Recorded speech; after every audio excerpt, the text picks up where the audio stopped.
the only way they would rewind tapes is if a child is abused. Bitch, my wallet was abused. You can't rewind the fucking tape for that. Like,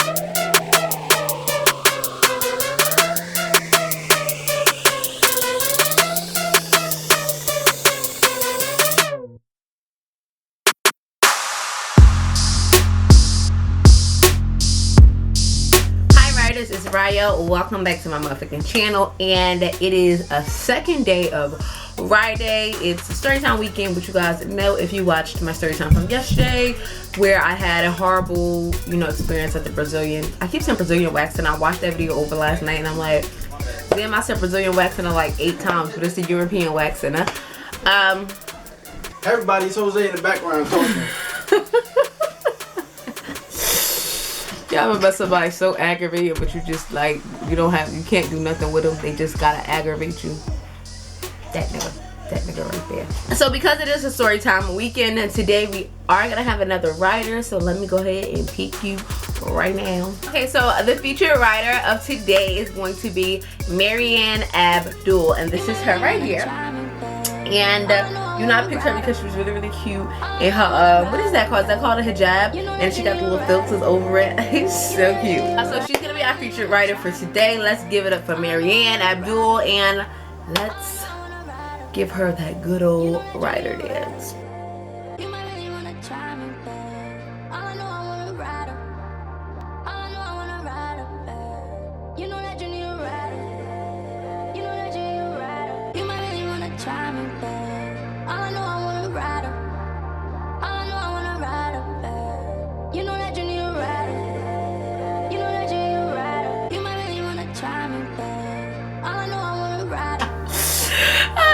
Gonna be our feature writer for today. Thank you so much for sending me your Snapchat, Marianne. I love you much, girl. Now let's go ahead and get into this story time. So, like I said, you guys know yesterday was the European Wax Center horror stories. And because when I was editing that story time, I was like, I was about to go meet Lottie, at the mall. So, what else has Lottie been privy to? And I was thinking about when we worked together at I'm not gonna say the name of the school we worked at, only because I'm using real names in this video today and the video tomorrow, because they both take place at that same school, who by the way fired me. I have a story time about that also. That's not what the story time is about, but because I want to use real names, I'm not going to tell you the school that it was. But we both worked together at the school, and she was my little best friend at the school, okay? So we was always anything that happened, she knew about. Anything that happened, I knew about. Just the way it was. So working at this school, the turnover rate, and when I say turnover rate, I mean people quit and get fired and they rehire people. The turnover rate was really, really high. So it was constantly new people coming in and out.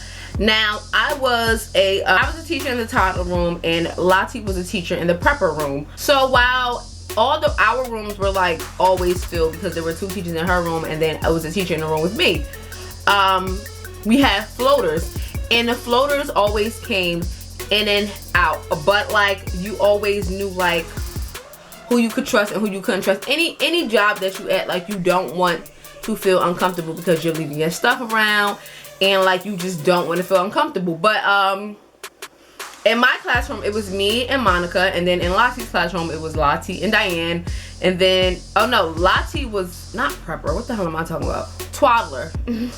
Toddler. Then in prepper class it was and then in prepper class it was Marilee. I'm not gonna go through everybody who worked there because everybody is not important, but we had our core group of floaters.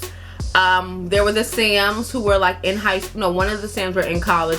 Another one of the Sams who floated in my classroom when I needed to go to the bathroom, or she would be there in the afternoon. Was another Sam. She was in high school. Loved her. She was perfect. She was amazing. But we had a lot of floaters. So they came in and out. Now, I'm telling you this to say this. So I used to have my stuff in the bathroom on a teacher hook, or in the cabinet, where we had child safety locks where you needed a key to open the cabinet. I would hang my pocketbook in the bathroom on the hook all the time, just because it was easy. It's like it was easy access for me. Like if I wanted to hurry up and run out at lunchtime, like at my break or something like that, I could just run, grab my wallet out of there, and keep it moving or whatever. Like I don't want to have to go through the trouble of unlocking my stuff. And this particular school, they didn't want you to have your phones on you. So the easiest thing for me to do was put my my stuff in the bathroom, because like I could just peek at my phone, you know, real quick and see what was going on, as opposed to it being in the locked cabinet and everything gets filmed. Like, why the hell Mariah keep going to the cabinet? At any given time, I will probably have like $500 in cash. I think even one time I had like $1,000 in cash in my wallet, just because like I just felt I was really comfortable with Monica. Like she would never steal anything from me. Anybody that came into my classroom, like if I had to go to the bathroom or something like that, Lottie would come from next door and watch my classroom. And our director would come in and out. Like it was no point in time where I felt like I should not have my pocketbook or my wallet door, or you shouldn't feel like that anyway at any job, because like who the fuck, like you shouldn't, I don't know, you shouldn't work no way with somebody gonna steal from you. So at any given time I had cash in my pocketbook all the time. Like that's just what it was. Like that particular job, like the owner of that preschool didn't want to pay for direct deposit anymore, because if a company has direct deposit, they have to pay for that. So he would give us paper checks, so I would go to their bank, because they banked with Provident and I didn't bank with Provident. And so I used to go to a Provident bank like on Fridays on my break and cash my check, and like I would have my check in my, like I would have everything in my pocketbook. So that's what I'm saying. Like at any given time I would have more than $1,000, $500. Like it just did, like I had money in my pocketbook. It was never an issue. So fast forward to was this like January? This was January. We had a, who quit? I'm trying to think about who quit. Okay, so we had somebody get fired from our infant classroom. We had 2 people get fired from our infant classroom. We had another person quit from our infant classroom because those 2 people got fired.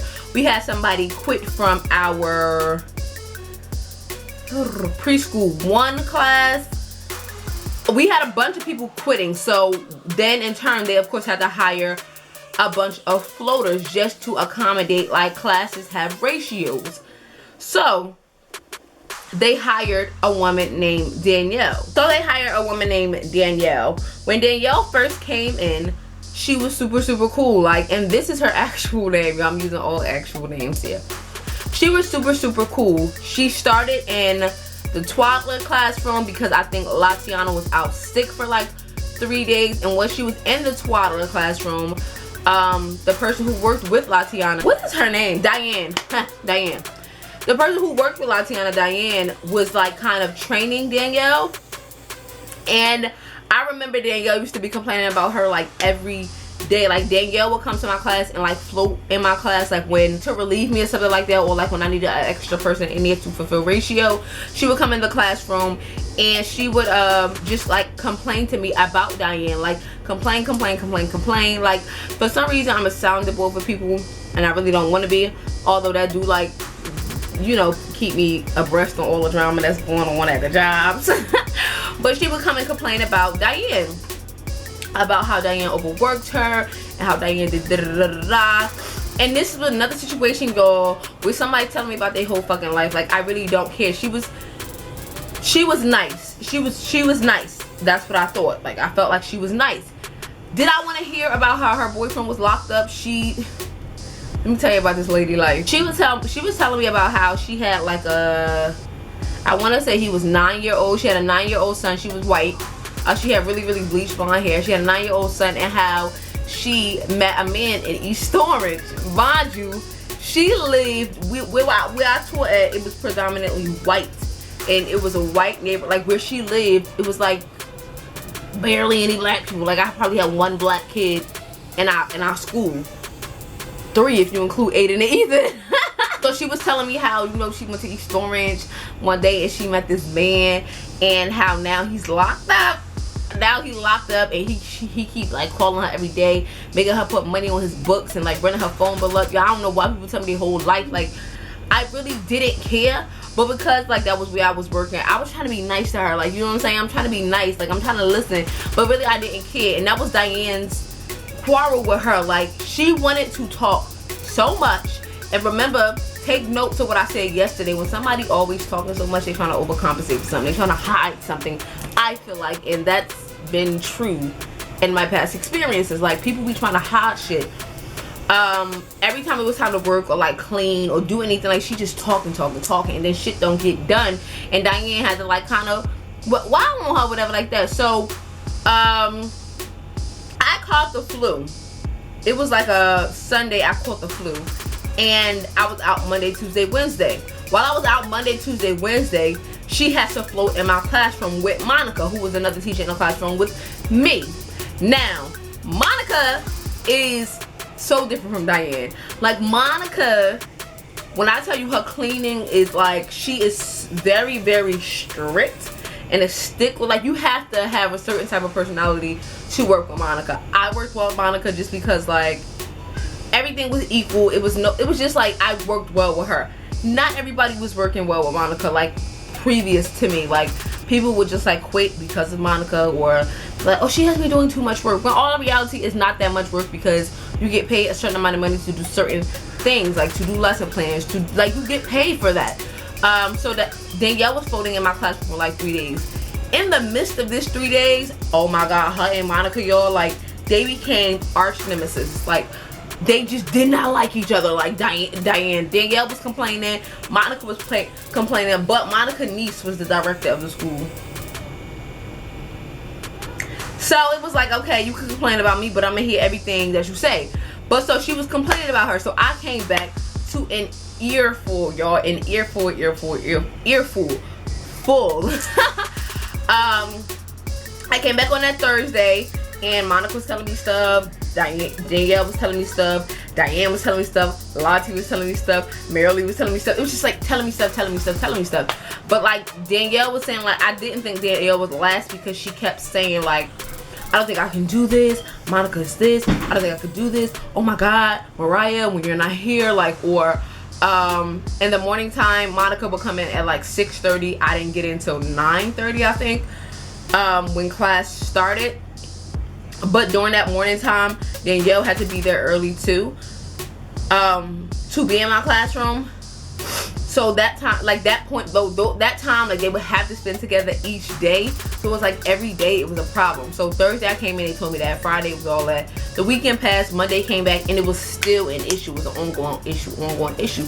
But Danielle would have to be in my class at some point with Monica every single day. Whether I had to go to the bathroom, whether I had to do something in the office, whether she had to be in there every single day at some point. Like, whether it was with me and Monica when we took all of our kids outside, like, she had to be with us at some point. And Monica's forward was like, she just don't do her job. Like, honestly, Danielle just talked too much. Like, she just talked too much. But her and Monica got on like a bad note. So any other day, I have my wallet and my stuff in the classroom. Now, I'm not counting my shit. Like, I don't want to have to do that. I work here, we all work here, we want our shit to be good. So I'm not checking my shit. Like, I'm not, like, Friday come, it's not a check day, but I had money in my wallet. I think I went to the malls. I don't know where I went, but I had money in my wallet. On my lunch break, I went somewhere and I just don't know, but I had like $80 in my wallet. $80. And I didn't think anything of it. I went home. I stayed in the house from when I came home that night. Saturday I stayed in the house, and Sunday I went out and I just grabbed my wallet and I went to the store. So, yo, I go in my wallet and my money is not there. Like, my money is gone. Like, it was like singles left in it, and I'm like, what? No. I'm back tracing. I'm like, I didn't go anywhere yesterday. There's no way in hell I could have lost it, or like, there's no way. I didn't go anywhere yesterday. I was at work all day Friday. Like, I had ordered Starbucks that morning. I went out for lunch that afternoon, and my stuff was in, like, my shit was in my wallet. Like, it was not like I didn't lose it anywhere. So off rip, I'm like, Danielle stole my money. And the reason I said this is because, like I just told you, I used to have mad money in my wallet, mad money in my pocketbook, and my shit has never been touched. Monica, I can honestly tell y'all, I do not think I know for a fact Monica didn't take my money. I know for a fact. First of all, she was barely ever in the bathroom because she would lock her stuff at the bottom. So automatically I'm like on 10. Like I text Latiana and I called her, I think. I might have called her and I was like, yo, blah blah blah, X, Y, and Z. She was like, oh my god, like she was like, this never happened, like we never got our money stolen. And no, it wasn't Monica, because the same reason, like, no, Monica has no reason to steal from me. Nobody different had came into this equation in my classroom. Same people have been there. High school Sammy, college Sammy, Monica, Lottie. The same people who came in and out of my classroom was nothing changed. The only thing that changed was Danielle. So I still got the text messages. So I text my director, Joe. Joe.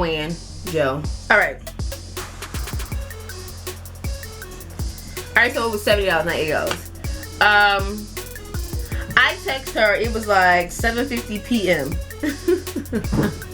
I was like, Joe. So she like, hey Mariah, I've had a very busy day. I will call you tomorrow. Can it wait till Monday? No. I was calling her like 4 times. She wasn't answering. I said, no, I had $70 in my wallet Friday in the bathroom. I know Monica didn't steal it. That leaves Danielle. Something needs to be done before I see her. Danielle a little static with me, y'all. She was like, okay, I'm going to call Anthony tomorrow morning. Anthony was the owner of our school. I'll go over the process of how we handled this with you. I'm like, okay. She lost her mind. She said, okay, Mariah, I know you're upset. Take a deep breath. Double check all your belongings before you go into the classroom. We will talk in the office Monday morning. So that was that. Like, that's the only thing she texted me. I had calmed down. I called Latiana. I'm like, Latiana, she said X, Y, and Z. I was hot. Like, y'all, I'm like, when I see Danielle, I'm gonna mush the shit out of her. Like, I'm so mad. So for some reason, Danielle didn't come in early that day. She came in like around 11 o'clock. But, oh no, she came in around 10:30. So when I first get there, of course, like, I put Aiden in his classroom, put Ethan in his classroom, and I go back to to the office, and I'm sitting there, I'm talking to her. I'm hot. She's like, okay, well, this is the protocol. What happens is blah blah blah blah blah. We can't check the tapes are live. So basically, in order for what their policy is, the only way they would rewind tapes is if a child is abused.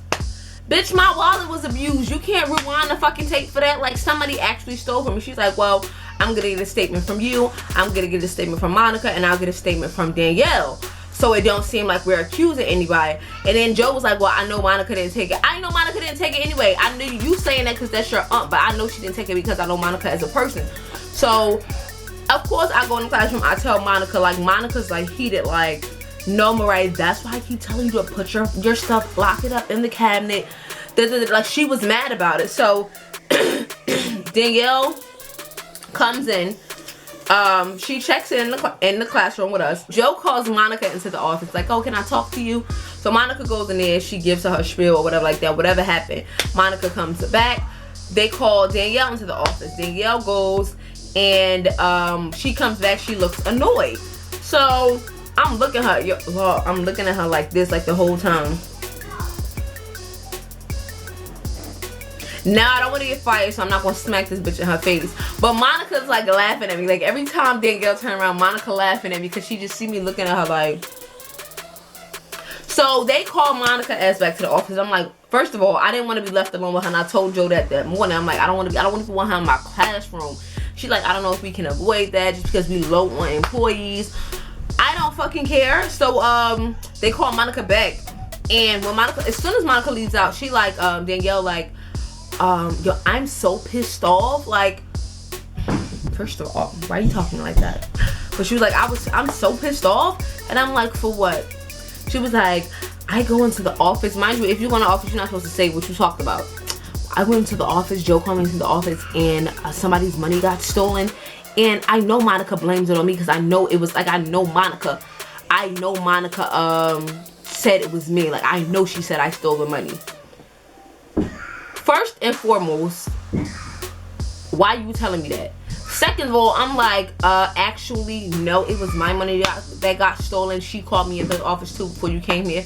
Y'all, the look on her face, was like, her face went blank, like ghost blank, like as if to say, oh, I fucked up. Like, I'm like, I don't know who fucking stole it. I got a problem with my mouth. I don't know who fucking stole it, like, but it was only you and Monica in here. She was like, I promise you it was not me. Like, I think it was Monica and just trying to make it put the blame on me so that I can get fired. No, bitch. What I think is you thought that was Monica's pocketbook and you went in there and took the money out and didn't know what was mine. That's what I think. Like, and I still think that to this day. She, just because the look on her face when I said actually it was my money that got stolen, like her face, her expression went blank. Like, had this been any other situation, I would have ragtagged her ass. I swear to God, I would have dragged her down the fucking hallway. Like, I don't want to be somewhere where you gonna steal from me. Like, oh my God, yo, it's just so uncomfortable. Like, and I remember I had went next to a lot. She's like, oh, X, Y, and Z happened, yo. I'm really gonna smack the shit out of her. Like, I went back to the office and it was like, well, listen, we're not gonna be able to rewind the tapes back. Like, what we can do is Anthony can put the money back on your check. Okay, because that was y'all fault. Y'all can't rewind the fucking tapes. Y'all hired a fucking thief. First of all, what happened to background checks? I'm pretty fucking sure she got a fucking record. She got to, y'all. Just the way she move and how she act and the story she told me, I know she got a record. It ain't no way she don't. And I'm judging the book by its character in the first fucking chapter, in the chapter where she fucking stole from me. So I know she got a fucking record. But like, y'all ain't checked that shit, so yeah, you gonna reimburse me. Put that $70 right in my next check. Thank you very much. It was nice doing business with you bitches. Like, it was so annoying, y'all. Like, nothing happened to this bitch. Like, nothing happened to her. She didn't get put on probation and nothing like that. And nothing's gonna happen because they was too cheap to go run the fucking tapes back at corporate. They was too cheap to call them for them to run the tapes back. And had they run the tapes back, they would have saw Danielle in our bathroom. Now, I'm saying that because she had no reason to be in our bathroom. It's the kids' bathroom. She has no reason to be in our bathroom. When I say that, I mean, no, you can't use the bathroom in there. Adults can't use the bathroom in there. The only people who ever had a reason to go in my classroom bathroom was me and Monica. So had they rolled tapes, I can guarantee you they would have saw Danielle go into our bathroom. And that would have just been enough. And I would have wanted her fired and then I would have fought her in the parking lot. Like, like that's it. Like, I'm pissed off with the school and I'm pissed off with Danielle because I was being nice to her. Like, I was the only person, one of the only people being nice to her. Me and Lottie, like, everybody was annoyed with her, like, because she talked too much about shit that people didn't care about. People were just trying to get their job done. Like, you know how you at work and you just want to get your shit done and over with and leave, and I don't need all the extra shit. Like, say that shit for the break room. We got an hour lunch, like different periods, but catch whoever you want to catch in the break room, girl. And she was hella inside, like she never came in the break room really. Like, you just running our fucking ears off in the classroom. We don't want to hear it. And then nap time, she used to be fucking talking like, bitch, we want the kids to sleep. Like, shut up. Like, she's this stupid shit. And she was a thief. Thieving ass bitch. She stole my $70. So, if you're seeing this thing, yo, I know you stole it. You was nice. I was trying to be nice to you. But you fucked it up. And it literally almost got you beat up. Like, oh, I was gonna kill you. But that is the story time for this Saturday. Tomorrow's story time is gonna be about another person at this exact same school. This one has more of my friend Lottie in the story because she actually told me what the person said. I will have the same makeup on because I'm about to change my shirt and film another video. But yeah, so that's it for this story time, and I hope you guys liked it. If you are a thief, stop stealing. It's unnecessary. Only bad karma is gonna come back to you, so just like stop while you're ahead. Don't steal. Don't go in that person's pocketbook. Let it go. Leave the wallet alone. Like, nobody wants their stuff stolen. But I love you guys much, and I will talk to you later. Bye.